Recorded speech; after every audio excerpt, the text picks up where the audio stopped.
The vast chamber of the Galactic Council fell silent as the human delegation entered. Admiral James Foster felt thousands of alien eyes tracking his every move as he walked the long, illuminated path toward the central platform. The curved walls, stretching hundreds of meters upward into a dome of iridescent material, were lined with representatives from over 3,000 species, some humanoid, others defying categorization. The air felt heavy, charged with tension and filtered through with scents no human nose was designed to process. "Steady," Foster whispered to the 4 humans following him. "Remember the plan." Dr. Eliza Vaughn, her fingers tightening around the small device in her hand, nodded slightly. Behind her, Ambassador Michael Torres straightened his spine, while Security Chief Lisa Reeves and Science Officer Daniel Park maintained neutral expressions despite the gravity adjusters making each step feel like trudging through mud, a petty intimidation tactic not lost on any of them. Humanity stands accused of developing forbidden technology capable of unraveling the fabric of space-time itself, boomed Grand Arbiter Nexus, his translucent body pulsing with bioluminescent patterns that signaled extreme agitation. The 12-meter-tall being hovered at the center of the High Council's semicircular bench, flanked by the 6 most powerful species in the galaxy. "How do you respond to these allegations?" Foster smiled slightly, refusing to show the fear they expected from a primitive species facing judgment. "We came here for dialogue, not accusations. But since you've already decided our guilt, perhaps you should know why we developed this capability." Chamber erupted in whispers and clicks, and subsonic rumbles, the sounds of 3,000 species expressing shock at human defiance. Nexus's body flashed crimson. "You dare! Yes, we dare!" Foster interrupted, his voice amplified throughout the chamber by technology designed to intimidate, but now serving to broadcast human courage. "Computer, display Earth Historical File Alpha 7. The massive holographic display above the chamber activated against the Council's wishes, showing images of human colonies razed during the Orion border conflict, settlements burning, civilians fleeing, orbital bombardments from ships bearing no recognized markings. 5 million human lives," continued Foster, his voice hardening as the images played. "While your council deliberated for 8 months on whether our species deserved protection under galactic law." From the upper tiers, a reptilian delegate leaned forward. "The Orion territories were disputed. The council required time that cost millions of lives." Dr. Vaughn cut in, stepping forward. She activated the small device in her palm. The chamber's lights flickered momentarily as a miniature model of the galaxy appeared above them, rotating slowly before segments of it began to darken and dissolve. "This is merely a simulation," she said calmly, her voice steady despite the ripple of fear spreading through the council. "But it demonstrates what we discovered while researching defensive technologies after the Orion conflict. We call it quantum unraveling theory, and yes, theoretically, it could dismantle the fundamental forces binding our entire galaxy." The projection showed a cascading wave of dissolution, stars winking out sector by sector as reality itself seemed to unravel. Ambassador Torres raised his hand as council members recoiled in horror. "We came to warn you, not threaten you. Humanity has no desire for galactic annihilation. We seek recognition as equals and a permanent seat on this council to ensure our voice is heard." Grand Arbiter Nexus's body pulsed with rapid color changes, a sign of extreme distress. "You threaten us with extinction to gain political power?" Foster shook his head. "No. We're showing you why leaving humanity isolated and vulnerable is the most dangerous choice this council could make. We don't want to end the galaxy. We want to protect it, all of it, including Earth." An ancient being composed of crystalline structures floated forward from the lower tier, the representative of the Voidborn, a species so old they had witnessed the formation of the Council itself 10,000 years ago. In all recorded history, the crystalline entity resonated, creating words from vibrations. No species has ever discovered quantum unraveling potential. How did primitives who achieved spaceflight merely 3 centuries ago make this discovery? Dr. Vaughn smiled. "That's precisely what you need to understand about us. Humans don't think like the rest of you. When threatened, we become inventive." As she spoke, the chamber's sensors detected a massive energy signature, as a warship dropped out of faster-than-light travel directly above the council station, The EFS Prometheus. Earth's flagship, its weapons powered down, but its message clear. Is this a demonstration of force? Grand Arbiter Nexus asked, his voice dropping to a dangerous whisper.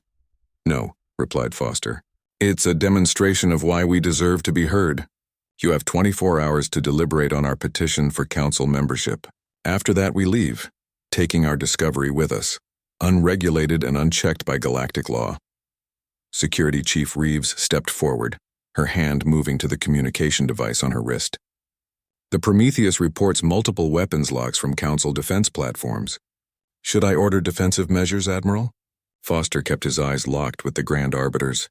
That won't be necessary. The Council understands that any aggressive action would be counterproductive.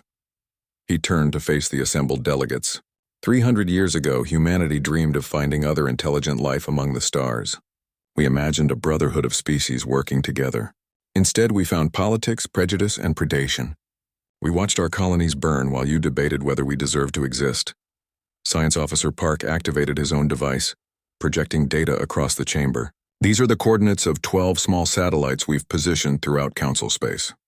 Each contains a miniaturized version of our discovery. Each is controlled from Earth. Each can initiate a localized unraveling event. Gasps echoed throughout the chamber. This isn't a threat, Ambassador Torres clarified quickly. It's insurance. Proof that humanity cannot be dismissed or destroyed without consequence. We seek peace, partnership, protection under galactic law, but we will never again be victims. The Void-born representative drifted closer to the human delegation. You play a dangerous game, humans. The Council does not respond well to ultimatums. Foster nodded. We're aware. But we're no longer willing to ask politely for the right to survive. Grand Arbiter Nexus conferred briefly with the other High Council members, their private communication shielded from even the most advanced eavesdropping technology. Finally, he addressed the human delegation again. Your petition will be considered. The Council will deliberate for 24 hours as requested. His body pulsed with dark colors. But know this. If what you claim is true, you have altered the course of galactic politics forever. There is no returning from this path. We know, Foster replied solemnly. We crossed that threshold when we buried our dead on Orion Prime. He turned to his team. We're done here for now. As the human delegation turned to leave, whispers followed them down the long walkway. Some delegates looked on with fear, others with newfound respect, and still others with calculating interest. None looked with dismissal any longer. Aboard the Prometheus, Captain Maria Rodriguez watched the delegation return via shuttle. That went about as expected, she noted to her executive officer. Did it work? He asked. Rodriguez studied the frantic communications now flowing between Council species, the emergency sessions being called, the diplomatic vessels suddenly requesting meetings with the human delegation. Oh, it worked, she said with a grim smile. The galaxy's most powerful governing body just realized the primitive humans they've been ignoring have figured out how to end everything. She turned to the tactical display. Now we see if they're wise enough to make the right choice. In the Council chamber, after the humans had departed, the Void-born representative approached Grand Arbiter Nexus privately. They're bluffing, Nexus insisted. No species could develop such technology so quickly. The crystalline entity pulsed slowly. Are you willing to risk the galaxy on that assessment? Because I have studied humans more closely than most. They are young, yes. Impulsive, certainly. But they possess something rare in the cosmos. The ability to imagine their own extinction and do anything necessary to prevent it. As the Council began its emergency session, signals went out across space to the furthest reaches of galactic civilization. For the first time in thousands of years, the entire Council would vote on a single issue. And across the stars, species that had never given humanity a second thought now found themselves unable to think of anything else. The primitive newcomers had done the unthinkable. They had made the mighty Galactic Council afraid. Commander Lisa Reeves stood at the viewport of the EFS Prometheus, watching shuttlecraft ferry frantically between the massive Council station and various diplomatic vessels. 23 hours had passed since the human ultimatum, and the station buzzed with more activity than she had ever seen. They're panicking, noted Captain Rodriguez as she joined Reeves at the window. Intelligence reports emergency sessions in all 12 auxiliary chambers. Some species are threatening to withdraw from the Council entirely. Fear is a powerful motivator, Reeves replied, her eyes tracking a particularly ornate shuttle bearing the insignia of the Mercantile Alliance, a coalition of trading species that had previously refused all contact with humanity. But it wasn't supposed to go this far. Behind them, the ship's main conference room had been transformed into a war room. Dr. Vaughn stood before a holographic display showing probability calculations, while Admiral Foster consulted with Earth's Prime Minister via secure quantum channel. Ambassador Torres studied reports from informants planted throughout the station, his expression growing increasingly troubled. The Void-born delegation is requesting a private audience, announced the ship's AI. They claim to have information about Earth's early history that contradicts official records. Foster turned, frowning. Specify. They refuse to elaborate further, Admiral. They will speak only to you and Dr. Vaughn. Vaughn looked up from her calculations. The Void-born are ancient. If anyone would know about previous quantum events, it would be them. Foster nodded sharply. Granted.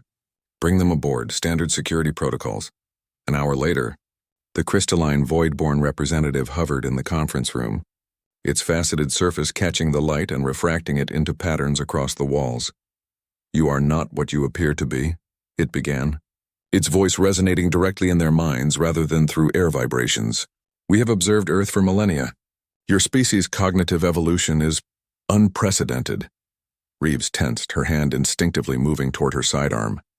Explain, demanded Foster. The Void-born pulsed with inner light. There have been 3 previous discovery events of quantum unraveling theory in galactic history. Each led to the destruction of entire sectors before containment. Each species that discovered it showed similar neural patterns to humans. None exist any longer. Dr. Vaughn stepped forward. You're suggesting we were designed to discover this? The statistical probability of your species evolving naturally with your specific neural architecture is virtually 0. The Void-born continued. Someone created humanity to be weapons. The question is who?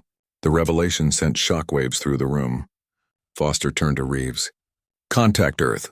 Full alert status for all colonies. The Void-born's crystalline body rotated slowly. There is more. The Council is not united. There are factions that believe humanity must be eliminated immediately. They are preparing a first strike against your homeworld while negotiations continue. Captain Rodriguez cursed under her breath. A distraction. How long do we have? Reeves demanded. Hours. Perhaps less. Foster's face hardened as he made the most difficult decision of his career. Initiate Protocol Omega. Inform Earth we're activating the quantum defense grid. Dr. Vaughn paled. But Admiral, it hasn't been fully tested. The calculations are the only leverage we have, Foster finished. Commander Reeves, prepare to deploy the demonstration satellites. Target uninhabited space near the Council station. Let's show them exactly what happens when they threaten humanity. The first attack came without warning. Just 3 hours later, 2 Council warships dropped out of FTL and immediately opened fire on the Prometheus. The human vessel's shields flared brilliant blue as they absorbed the initial barrage. Return fire, defensive pattern Delta, Captain Rodriguez ordered, as the bridge erupted into controlled chaos. Get the Admiral and Dr. Vaughn to the secure bay immediately. Commander Reeves gripped her console as the ship shuddered. The Void-born, where is it? Gone, reported the tactical officer. Transported off ship the moment before the attack. Foster stormed onto the bridge, his face grim. Status report. 2 heavy cruisers, Sentinel class, but flying under no recognized colors, Rodriguez replied. They're trying to disable, not destroy. They want the unraveling technology. They can't have it, Dr. Vaughn said as she entered, clutching a small device. The core equations are locked in here, Admiral. If I'm captured or killed, it self-destructs. Foster nodded. Deploy demonstration satellite Alpha. Let's show them exactly what they're dealing with. The Prometheus's main hangar opened as a small, unassuming probe launched toward empty space 2 light minutes from the Council station. Council sensors would detect it, but not fast enough to intercept. Satellite in position, reported the weapons officer, awaiting final authorization. Foster looked at Dr. Vaughn, who hesitated before nodding. Low yield only. Contained to a 5-kilometer radius. Execute. For a moment, nothing happened. Then a pinpoint of light appeared in space, expanding into a sphere of distorted reality. Stars visible through the phenomenon began to stretch, their light bending impossibly before winking out. The sphere grew to exactly 5 kilometers in diameter, then stabilized, a perfect bubble of nullified physics. On the council station, alarms blared as sensors registered the impossible, a localized collapse of quantum cohesion. The attacking vessels immediately ceased fire. "Open all channels," Foster ordered. "This is Admiral James Foster of Earth. What you are witnessing is a controlled quantum unraveling event. Its current diameter is fixed, but we can expand it. This demonstration is 1/10,000th the potential yield of our full capability." Ambassador Torres, who had remained on the station, seized the moment to address the panicking council. "We did not initiate hostilities. We came in peace, yet were met with treachery. This technology can be controlled by us. The question is whether we use it for mutual protection or mutual destruction." Grand Arbiter Nexus's body flashed with rapid color changes. "You have violated every principle of galactic cooperation. This abomination must be deactivated immediately." "We agree," Torres replied calmly, "provided the Council meets our terms. Immediate cessation of hostilities, recognition of Earth's sovereignty, and an investigation into who ordered this attack without Council authorization." Meanwhile, on the Prometheus, Dr. Vaughn's expression had become increasingly troubled as she studied the readings from the demonstration. "Admiral," she said quietly, "something's wrong. The unraveling is behaving differently than our simulations predicted. Meaning, it's as if something else is interfacing with it. Something that understands the technology better than we do." As if confirming her fears, the demonstration sphere suddenly pulsed, expanding another kilometer before stabilizing again. "That wasn't us," Dr. Vaughn whispered in horror. Commander Reeves's console flashed with an incoming transmission. Origin unknown. Encryption unlike anything in their database. When she opened it, a single message appeared. "The key has been turned, awakening protocols initiated. Across the galaxy, on 14 different worlds including Earth, ancient structures buried for millions of years began to activate, responding to the quantum signature of the unraveling demonstration." "Admiral," Science Officer Park called from his station. "We're receiving reports from Earth. Something's emerging from beneath the Antarctic ice sheet. Similar reports coming in from the Mariana Trench, the Sahara Desert, and the Amazon Basin." Foster stared at the quantum sphere still pulsing in space. "What have we done?" Dr. Vaughn worked frantically at her console. "I can't shut it down. Something's overriding our protocols." On the council station, pandemonium reigned. The Voidborn representative approached Ambassador Torres, its crystalline form vibrating with urgency. "Your people have triggered something ancient and powerful." It communicated directly to his mind, something the Council has hidden for millennia. "What are you talking about?" Torres demanded. "The precursors, the species that came before all others. They vanished 12 million years ago, but they left safeguards. Your quantum unraveling technology is not new. It is very, very old." Back on the Prometheus, Foster made a desperate decision. "Target the demonstration sphere. All weapons, maximum yield. Destroy it completely." "Sir," protested the weapons officer, "the energy release is our only option," Foster finished. "Do it." As the Prometheus's weapons powered up, the quantum sphere suddenly contracted, shrinking rapidly before collapsing to a pinpoint of intense light that vanished entirely. In its place, a massive vessel began to materialize, unlike any ship design known to the Council or Earth. Its surface appeared to be constantly shifting, as if the material itself couldn't decide what form to take. "Incoming transmission," announced Reeves. From the vessel. The view screen flickered and an entity appeared, vaguely humanoid but clearly artificial. Its skin appeared to be composed of flowing equations made visible, constantly shifting and reforming. "We thank you for your service," it stated, its voice resonating strangely in their minds. "Humanity has fulfilled its purpose admirably." Foster stepped forward. "Identify yourself." "We are the Guardians left behind when the precursors departed. Humanity was our final creation, a species designed to rediscover quantum unraveling when the time was right." The Galactic Council chamber had been transformed.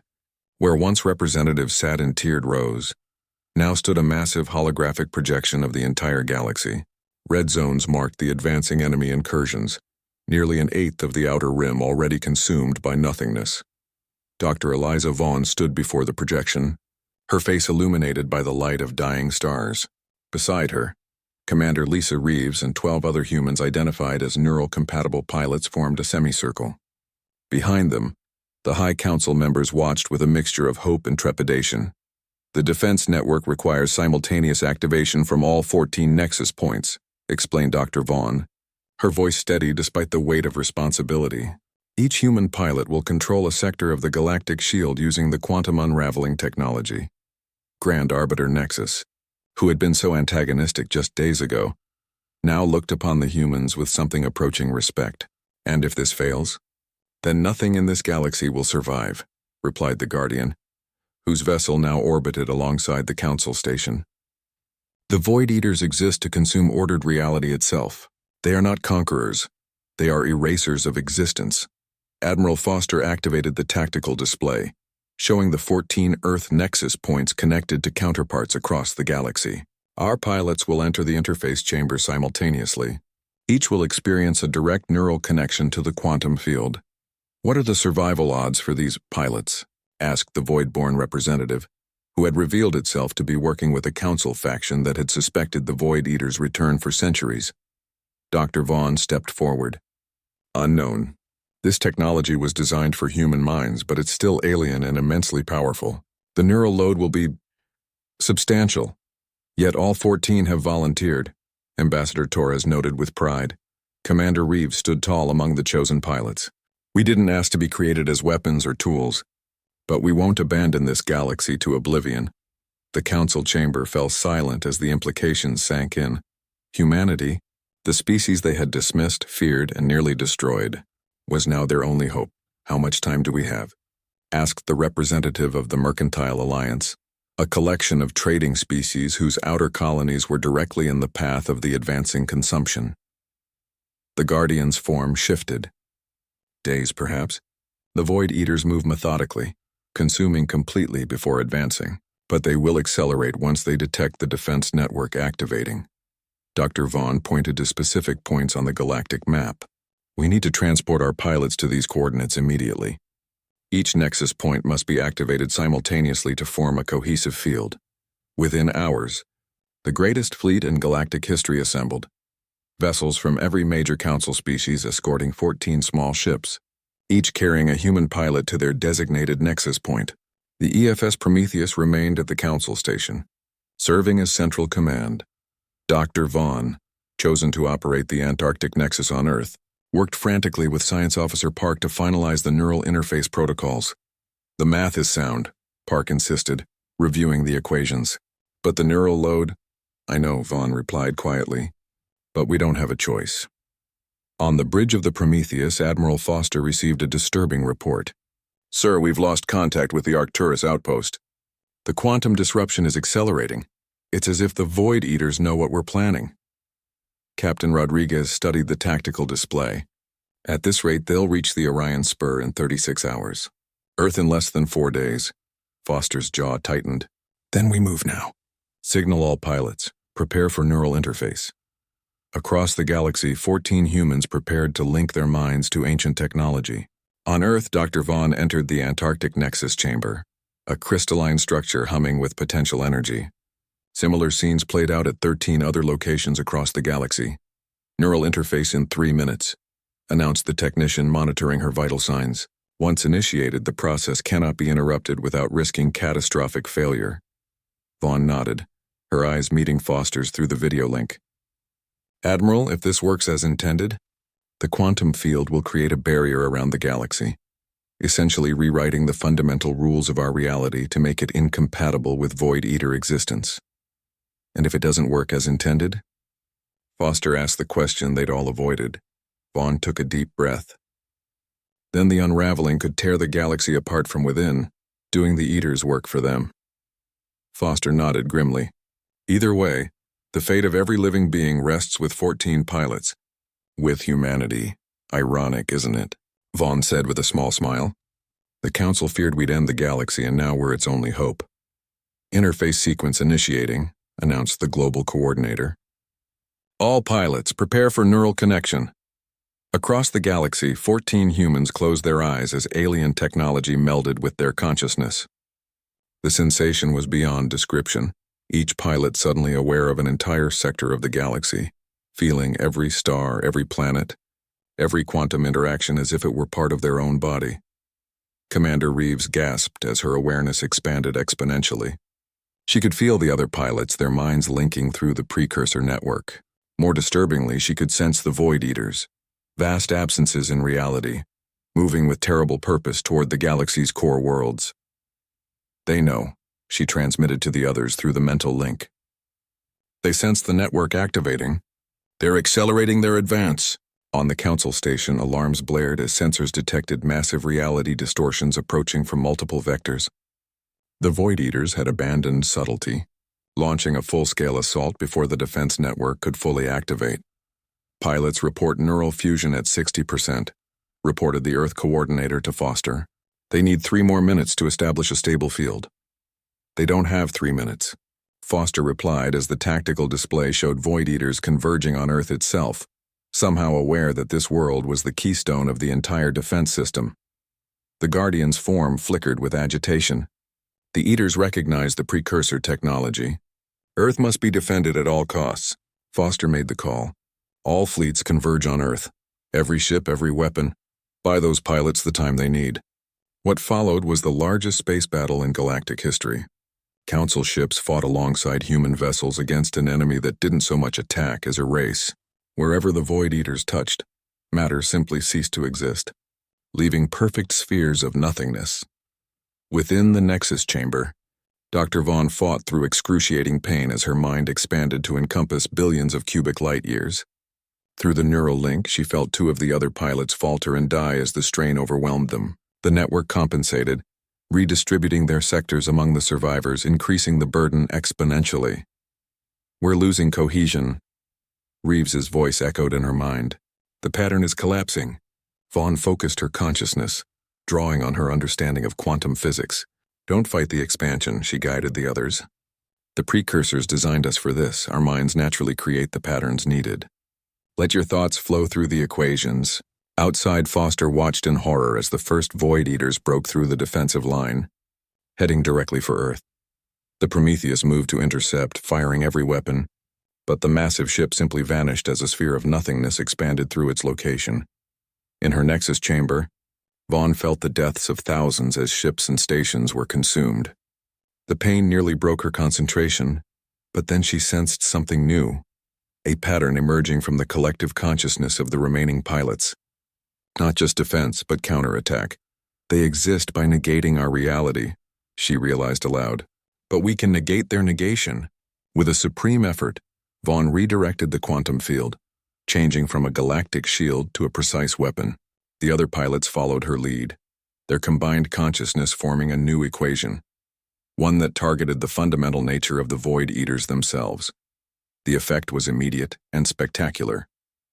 Where the quantum field touched the Void Eaters, their non-existence was itself negated, creating a cascade of mutual annihilation. The Void entities shrieked in frequencies that shattered sensors across the fleet as they began to disintegrate. On the council station, Foster watched in awe as the holographic display showed the Void Eaters being systematically erased from reality, consumed by the very nothingness they had wielded as a weapon. They're retreating, announced the tactical officer as the remaining Eaters fled toward the galactic rim. The Guardian's form pulsed with what might have been satisfaction. The precursors would be proud. Their children have exceeded expectations. Hours later, when the last Void Eater had been driven from the galaxy, the surviving pilots began the delicate process of disengaging from the network. Of the original 14, only 9 remained alive, their minds forever altered by communion with the precursor technology. Dr. Vaughn, exhausted but alive, addressed the council from Earth. The network remains active, maintaining a quantum barrier at the galactic boundary. Any Void Eater attempting to re-enter our galaxy will be automatically negated. Grand Arbiter Nexus's body pulsed with blue light, a gesture humans had learned was one of deep respect. Humanit. The massive doors of the Galactic Council's inner sanctum parted, admitting Admiral James Foster to a chamber few non-council species had ever seen. The circular room was smaller than the main council chamber, with walls of living crystal that pulsed with soft light.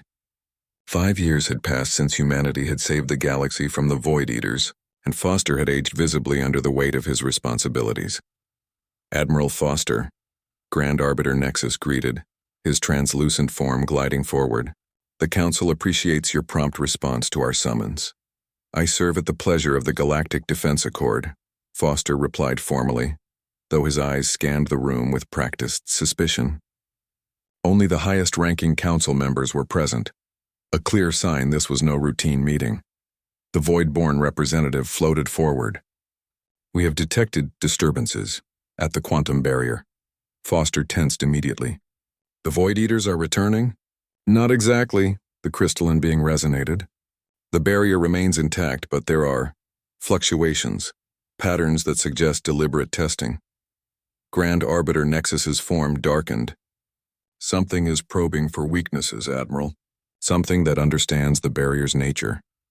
A holographic display activated in the center of the chamber, showing the galaxy's edge where the quantum barrier intersected with normal space. Tiny ripples appeared at regular intervals, almost like code. How long has this been happening? Foster demanded. 3 standard weeks, replied the Mercantile Alliance representative. We delayed informing Earth until we confirmed it wasn't a natural phenomenon. Foster's expression hardened. You should have notified us immediately. The neural pilots maintain that barrier. They might have sensed something wrong.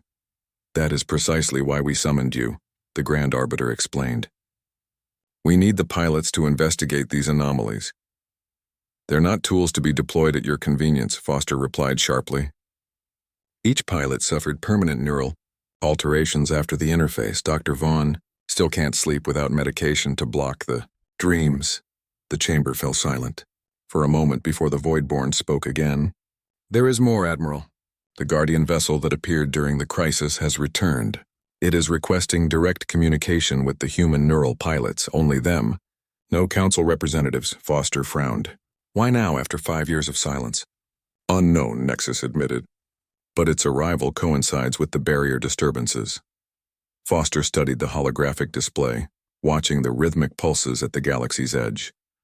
I'll consult with Dr. Vaughn and the other pilots, but I make no promises. Their participation must be voluntary. As Foster left the inner sanctum, his personal communicator chimed with an emergency signal from Earth. Dr. Eliza Vaughn's face appeared, her expression grave. Admiral, we need you back on Earth immediately. Something's happening with the Nexus points. I'm already on my way, Foster replied, breaking into a run toward his shuttle. What exactly is happening? They're activating, Vaughn said, her voice tight with tension. All 14 Nexus points across the galaxy. They're powering up on their own. And the neural pilots. We're all experiencing the same dream. 20 hours later, Foster's shuttle touched down at the Antarctic research base that had been built around the largest Earth Nexus point. The massive crystalline structure that had emerged 5 years ago now pulsed with inner light. Its surface covered with flowing mathematical equations that changed constantly. Commander Lisa Reeves met him at the landing pad, her face drawn. Like all the surviving neural pilots, she'd never fully recovered from the interface experience. Her eyes held a distant quality, as though part of her consciousness always remained connected to something beyond normal perception. They're waiting for you inside, she said without preamble. All 8 surviving Earth pilots plus Dr. Vaughn. And the Guardian vessel? Foster asked as they walked briskly toward the main facility. In orbit. It's maintaining communication silence except for one repeated message. The children must prepare for inheritance. Foster frowned. Inheritance of what? Reeves gave him a sidelong glance. That's what we're hoping to find out. The conference room fell silent as Foster entered. 9 humans sat around a circular table, each bearing the neural interface scars at the base of their skulls, permanent reminders of their connection to the precursor technology. Dr. Vaughn rose to greet him. Admiral, thank you for coming quickly. What's happening, Doctor? Your message said the Nexus points are activating on their own. Vaughn gestured to the wall screens showing real-time feeds from Nexus points across Earth and throughout the galaxy. Each pulsed with the same rhythmic light, the same flowing equations. 3 days ago, all of us began experiencing the same dream, she explained. We see a vast library, infinite in size. knowledge beyond comprehension, and a voice telling us it's time to claim our inheritance. The Guardian vessel appeared in Earth orbit yesterday, added Science Officer Park, whose interface experience had left him with the ability to perform complex quantum calculations in his head. The nexus points activated simultaneously 2 hours later. Foster studied the pilots' faces. Each showed a mixture of fear and anticipation. "You're considering interfacing with the network again," he realized aloud. Vaughn nodded. "We believe the precursors are trying to communicate with us through the network. The barrier disturbances, the dreams, the activation of the nexus points, it's all connected. The Council knows nothing about these dreams," Foster noted. "They only mentioned the barrier disturbances." "Because the message isn't for them," Reeves said firmly. "It's for us, for humans specifically." Park activated a holographic display in the center of the table. "We've analyzed the barrier fluctuations. They're not random. They're a complex mathematical sequence." "A key of sorts. A key to what?" Foster asked. "To the next stage," Vaughn replied simply. "Admiral, we believe the precursors aren't extinct. They've been waiting, hiding somewhere beyond normal space. And now they're coming back." Foster stared at the pulsing equations flowing across the nexus structure. "If that's true, why contact us instead of the Council? Why create humanity as weapons only to disappear?" "Those are the questions we want answered," Vaughn said. "But to get those answers, we need to interface with the network again. The neural load nearly killed you last time," Foster reminded them. 5 pilots died. "This is different," Park insisted. "The network isn't defending against an attack now. It's opening something. A doorway, perhaps." Foster turned to face the pilots. "This is your decision. I won't order anyone to risk their mind or life." One by one, the pilots voiced their agreement. Despite the trauma they'd experienced, the pull of the Nexus was undeniable. Something profound was calling to them. "Very well," Foster said finally, "but I want every possible safety measure in place. And I'm staying in the control room throughout the procedure." 6 hours later, the 9 pilots prepared once again to connect their minds to the precursor network. In the Antarctic chamber, Dr. Vaughn lay back on a specially designed interface cradle, neural connectors attaching to the ports at the base of her skull. "Interface. Sequence initiating in 30 seconds, announced the facility. "I did all pilots report ready status, Foster." Watched from the control room. Tension evident in every line of his body. "Talk to me, Doctor. What are you feeling?" "It's different this time," Vaughn replied, her voice already taking on the distant quality that came with preliminary neural connection. "Last time was like being thrust into a raging river. This time, it feels like being welcomed home." 10 seconds to full interface, Thong, the AI counted down. "Remember," Foster said to all pilots, "at the first sign of neural distress, we pull you out. No heroics." "Too late for that, Admiral," Reeves replied with a smile in her voice. "We passed heroics 5 years ago. Interface commencing now." As the neural connections activated fully, all 9 pilots gasped simultaneously. Their bodies went rigid momentarily before relaxing into an almost meditative state. On the monitoring screens, their neural patterns synchronized perfectly with the pulsing equations flowing across the nexus structures. "Neural load at 40% and holding," reported the medical officer. "Well within safe parameters." Foster watched anxiously as the minutes ticked by. "Dr. Vaughn, can you hear me?" "What are you seeing?" When Vaughn finally spoke, her voice seemed to come from very far away, overlaid with harmonics that made the control room speakers vibrate strangely. "We see everything," she whispered. "The precursors, the void eaters, the birth of the galaxy itself.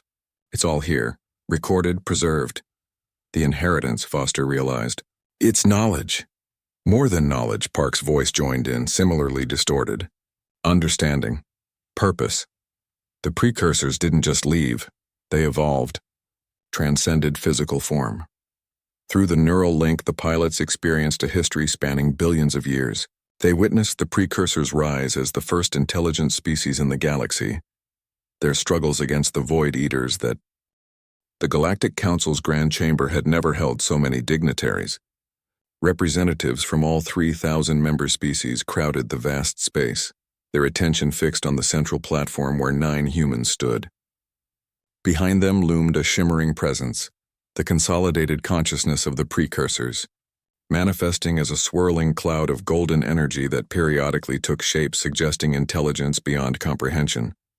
Admiral James Foster stood to one side, watching the proceedings with a mixture of pride and apprehension. Beside him, Grand Arbiter Nexus's form pulsed with agitation. "This is unprecedented," Nexus whispered. "No species has ever been elevated like this. Many council members fear what this means for the established order. Change is difficult," Foster replied diplomatically, "but necessary." At the center of the platform, Dr. Eliza Vaughn stepped forward. The golden light in her eyes swirled as she addressed the assembled representatives, her voice carrying effortlessly to every corner of the massive chamber. "For billions of years, the precursors watched over this galaxy," she began. "They fought the Void Eaters to preserve all life, and when they evolved beyond physical form, they left safeguards to protect what they had built." Commander Lisa Reeves joined her, the same golden light shining in her eyes. Humanity was created for a purpose: to think differently, to see patterns others cannot, to operate the defense network when the Void Eaters returned. "But we were also created for something more," Science Officer Park continued seamlessly, as though the three were one consciousness speaking through different bodies. "The precursors didn't want monuments or worship. They wanted successors, species that would continue their work of protecting and nurturing life throughout the galaxy. And they chose humans?" called out a skeptical voice from the militant faction's delegation. "A species barely 3 centuries into spaceflight?" Vaughn smiled. "They chose all of us. Humanity is merely the conduit, the interface between the precursors and the galaxy they helped shape." The golden presence behind them shifted, forming briefly into a shape reminiscent of the Voidborn's crystalline structure, then the Grand Arbiter's translucent form, then cycling through dozens of council species before settling back into abstract energy. "The precursors see potential in all life," Reeves explained. "They created humanity with the specific neural architecture needed to communicate with them, but their message is for everyone." From the upper tier, a representative of the Science Directorate leaned forward. "What exactly is this message?" The 9 human pilots spoke in perfect unison, their voices blending with harmonic overtones that made the chamber itself resonate. "The time of isolation is ending. The barriers between galaxies grow thin. What comes next will require unity beyond anything this council has achieved." The chamber erupted in concerned murmurs. "Are you saying the Void Eaters will return?" demanded the militant faction representative. "The Void Eaters are merely one manifestation of the darkness between realities," Park explained. "There are others. The quantum barrier we established 5 years ago was always meant to be temporary, a shield to give us time to prepare for what comes next." Vaughn raised her hands, and above the chamber appeared a galactic-scale hologram, showing not just their galaxy but neighboring ones as well. Between them, vast clouds of darkness moved with purpose. "The Void Eaters were scouts, the first wave," she continued. "What follows is beyond our current comprehension, but the precursors have been preparing for this moment for millions of years. Everything, the Council, humanity's creation, even the first Void Eater incursion, was part of their plan to unite the galaxy before the greater threat arrives." Grand Arbiter Nexus floated forward. "What are you proposing exactly?" The golden presence behind the humans expanded, filling the upper half of the chamber. Images flashed within it, technological schematics, mathematical equations, biological adaptations, too fast for most to comprehend. "The precursors offer knowledge," Reeves answered. "Technology beyond anything currently possessed by any council species. Biological advancements that could extend lifespans tenfold. Energy sources that would end resource conflicts forever. In exchange for what?" asked the Mercantile Alliance representative suspiciously. "Unity," the pilots replied in unison. "True cooperation. An end to the political maneuvering that has hampered this council since its formation." Foster stepped forward. "For 10,000 years, the council has maintained a fragile peace through careful balancing of power between factions. That system will not survive what's coming. The precursors are offering a path forward, if we have the courage to take it." The Voidborn representative's crystalline form caught the golden light, refracting it throughout the chamber. "The offer sounds too perfect. There must be conditions." Vaughn nodded. "There are. The knowledge will be shared equally with all council species. No single group may hoard technological advantages. And the quantum neural pilots, both human and those from other species who prove compatible, will serve as intermediaries between the precursors and the galaxy at large. Other species can interface with the network? Asked an excited representative from the Science Directorate. With modifications, yes, Park confirmed. The precursors designed humanity as the primary interface, but they always intended for the gift to spread. Already we've identified potential candidates among 17 Council species. The chamber buzzed with excitement and apprehension. The prospect of precursor technology was tempting, but the required changes to the Council's structure would upset thousands of years of careful power balancing. We need time to consider this proposal, Grand Arbiter Nexus announced finally. Each faction must consult with its member species. Vaughn's expression grew serious, the golden light in her eyes intensifying. Time is the one resource we lack, Arbiter. The darkness between galaxies continues to advance.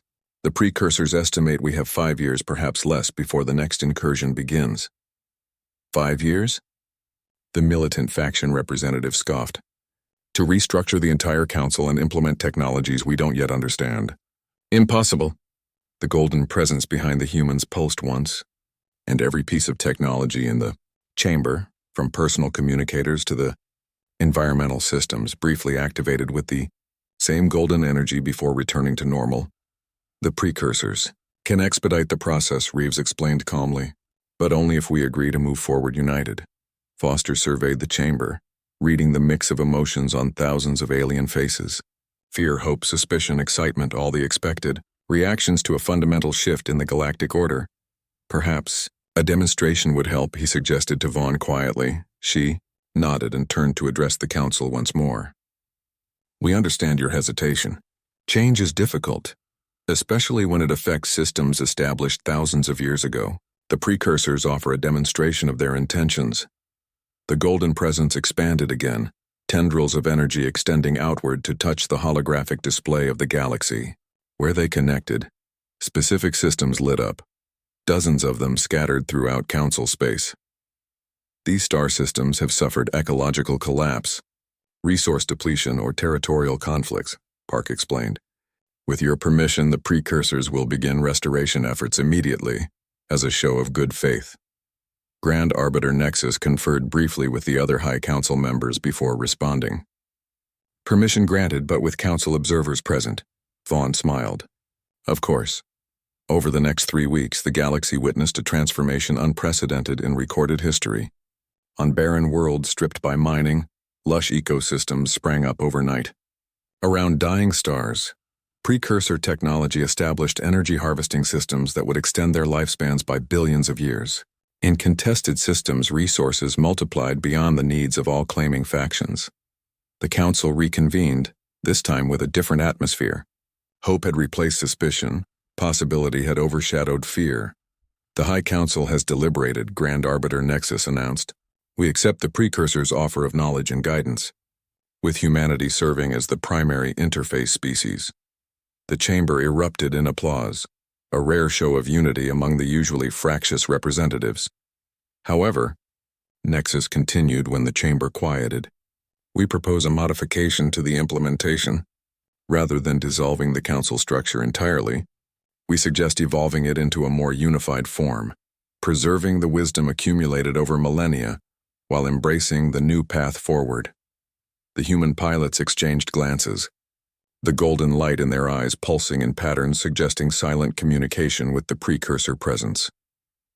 After a moment, Vaughn nodded. The precursors find your proposal acceptable. Evolution rather than revolution, a wise approach. Over the following months, the transformation of the Galactic Council proceeded at an astonishing pace. The faction system gave way to a more integrated governance model. Precursor technology spread throughout council space, elevating living standards for trillions of beings. Neural interface training began for compatible individuals from dozens of species, creating a network of minds that could communicate directly with the precursor consciousness. One Yi,